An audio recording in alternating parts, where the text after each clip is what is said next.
सच्चे मुर्शिद कामिल दाता रहबर के पाक पवित्र वचन भजनों के द्वारा आप सुनते हैं। बहुत ही शिक्षा, बहुत ही रूहानियत की सीधी सादी भाषा में गूढ़ बातें कही गई हैं। इंसान जिंदगी में अगर तमाम खुशियां चाहता है, अगर अंदर बाहर की चिंता को खत्म करना चाहता है, तो अपने पीर मुर्शिद कामिल की बात के सुने। ये कलयुग है, घोर कलयुग, और यहां पे लोग मनमते चलते हैं। गुरुमुखता और मनमुखता दो बातें होती हैं।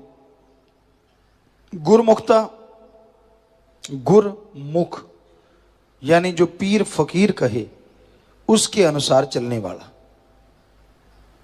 पीर फकीर क्या कहता है कि मेरे पांव दबाओ, मेरी सेवा करो, सवाल ही पैदा नहीं होता। गुरु पीर फकीर कहता है इंसानियत की सेवा करो, मानवता की सेवा करो, तन से, मन से और धन से। तन से जैसे ये शेड बना, अब इसको बनाने वाले जो मिस्त्री हैं वो यहां नहीं, वो रोजाना आके नहीं बैठते। रोजाना आके कौन बैठता है? भक्तजन। तो उन्होंने जो सेवा की है वो परमार्थ हो गया, तन से की गई सेवा। तन से सेवा की, मेहनत की, ये जितने भी फाइबर जो कुछ भी किया है, नीचे टाइलें, फर्श, जितने भी मिस्त्री ने जो भी सेवा की, तो ये कहलाती है तन की परमार्थी सेवा।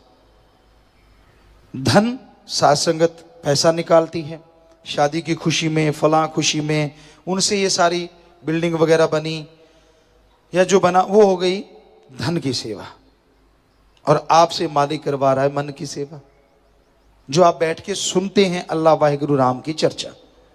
तो ये एक उदाहरण है कि इसी जगह पे तीनों सेवाएं हुई हैं, तन, मन और धन। तो ये है तीन तरह की सेवा। आदमी सोचता कैसी होती है वो सेवा, यही होती है जो आपको बताया है। मन की सेवा थोड़ी मुश्किल सेवा है। सत्संग सुनना, अभी भजन वाणी चल रही होगी, कई आपस में चुगलियां करना, दूसरी को ये वो है, ये ऐसा है, फला वैसा है। क्यों अपनी भक्ति पे पैरों पे बट्टे मार रहे हो? अरे इस एरिया में जब आके बैठते हो, दुनिया और दीन की खबर छोड़ दो, सिर्फ अल्लाह राम मालिक से नाता जोड़ लो, फिर देखो कैसे नजारे मिलते हैं। ना जी, पढ़ के कट जाते हैं जो, वो नहीं टिकते। आम इंसान टिक जाता है। नया आता है यार, शब्द चल रहे हैं, तो वो परम पिताजी के शब्द वचन हैं, उस अल्लाह वाहिगुरु के वचन हैं। क्योंकि जो संतों के दिमाग में आता है वो मालिक ही लेके आता है। तो वचन सुनो, पूरा ध्यान से सुनो, चुगली ना करो, निंदा ना करो। क्या मिलता है इससे? क्या हासिल हो जाता है? क्या आप बड़े हो जाते हैं कि मुझे पता है दूसरों को पता नहीं है? क्यों नहीं शांतमती से भजनों को कानों में डालते?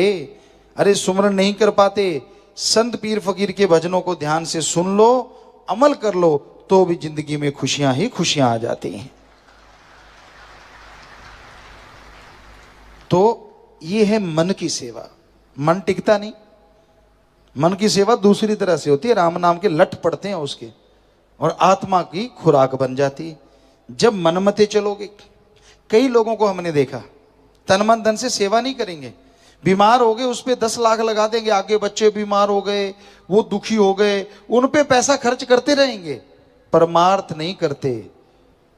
करोड़ों अरबों पतियों को देखा, दीन दुखियों की मदद, या यहां भी आके साथ संगत ने बैठना, यहां आश्रम में जो भी चीज बन रही है, हम आपको 100% गारंटी देते हैं ये परहित के लिए है, इसमें कोई अपना हित किसी का कोई भी नहीं है। तो इंसान मानता नहीं और अपनी बीमारी पे खर्चा कर देगा, आगे बच्चे बीमार हो गए उन पे खर्चा करता रहेगा।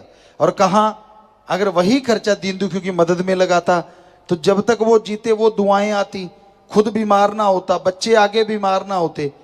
पर आदमी का दिमाग समझाए कौन? क्योंकि पढ़ के कड़े होते, कहता मुझे तो बहुत देर से पता है, मैं सब जानता हूं। ऐसे लोग अनाड़ी हो जाते हैं, अनजान हो जाते हैं। बेपरवाह जी ने एक शब्द में फरमाया है, दुनियादारी में सियाना पर रूहानियत में, भक्ति में न्याणा है। भक्ति में तो छोटा है। अगर अच्छा बनना है तो तन मन धन से सेवा करो, दीन दुखियों की मदद करो, सुमरन करो, सत्संग सुनो। ये है मन की सेवा। सेवा करना, सुमरन करना, सत्संग सुनना। तो आप ये सुना करो, अमल किया करो, फिर नजारे मिलते हैं, फिर मालिक सुनता है। अपने आप को बड़ा बनाने की कोशिश मत करो। दीनता, नम्रता से आगे बढ़ो और सत्संग के वचन सुनने से खुशियां मिलती हैं। आपके अंदर कमियां हैं, ऐसा तो हो नहीं सकता इंसान परफेक्ट हो जाए। वो तो वाहिगुरु, अल्लाह, राम, सतगुरु, मौला है। आदमी परफेक्ट नहीं होता। तो अपने अंदर जो कमियां हैं उनको दूर करते जाओ, धीरे धीरे निकालते जाओ, सुमरन के द्वारा, भक्ति के द्वारा, इबादत के द्वारा।